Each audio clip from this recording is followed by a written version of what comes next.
You're welcome to my YouTube channel. Today we'll discuss measuring business size.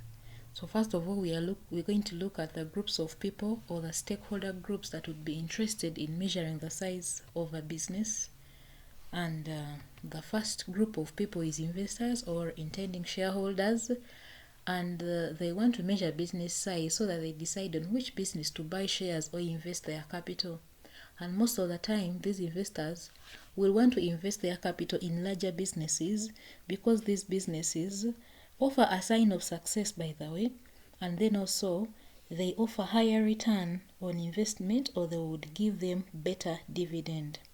Workers want to measure the size of a business to assess the risks of a job. They want to assess job security. They want to assess benefits that will usually come with this workplace, benefits like fringe ones and so on. Then career growth, training and so on, and payment of course, because larger businesses usually pay slightly higher than smaller businesses, whereas for smaller companies, they may offer flexible working hours.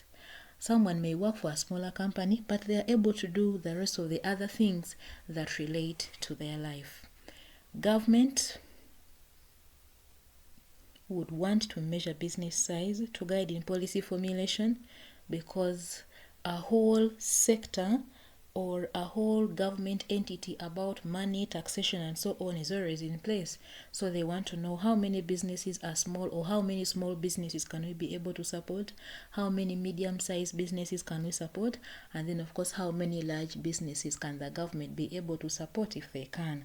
And the most important one is to inform taxation rates, as higher businesses usually pay higher taxes to government than smaller businesses. Competitors would want to measure business size to allow for benchmarking. You always want to know what is happening in your competitor's business, and then also you want to identify areas of improvement, and then you assess performance in the entire market.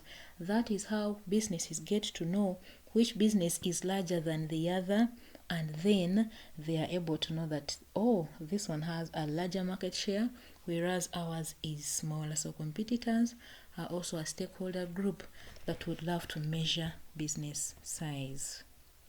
So what are the methods of measuring business size? The first one is number of people employed.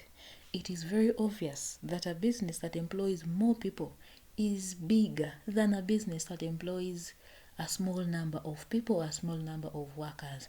However, with each method of measuring business size, there is a disadvantage, there is a limitation.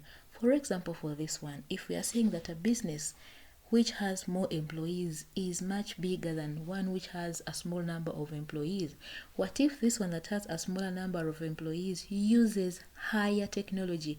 What if they use a lot of machinery, for example, in this illustration? So between these two businesses, which one is bigger than the other? And that is the limitation for using number of people employed as a method of measuring business size. The second method is value of sales. It refers to the total amount of money earned from the sale of goods over a period of time. And of course, if company A earns more money from the sale of their goods than company B, it is very obvious that company A has most of the customers in the market share, whereas company B has less customers. And so it is very obvious also that company A will be bigger than the other. What is the disadvantage of using this method to measure the size of a business? It could be misleading to use this method in comparing businesses that sell totally different products. For example, imagine comparing a market vendor to a perfume shop, because a market vendor may sell to 1,000 people in a day, whereas for a perfume shop, they may sell to only 2 or 3 people. But then at the end of the day, when they are balancing their books, a market vendor may have less money and a perfume shop owner may have more money. So in this case, if you're going to look at the value of sales, which business is bigger than the other?